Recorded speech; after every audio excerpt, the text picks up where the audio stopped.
Mukhang may parcel na naman tayo today, Miss Heart.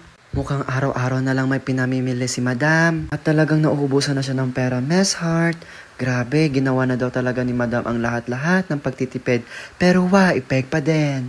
O sige, Miss Heart, buksan na natin yan, Miss Heart. Grabe talaga si Madam, akala mo yung wallet parang galaxy.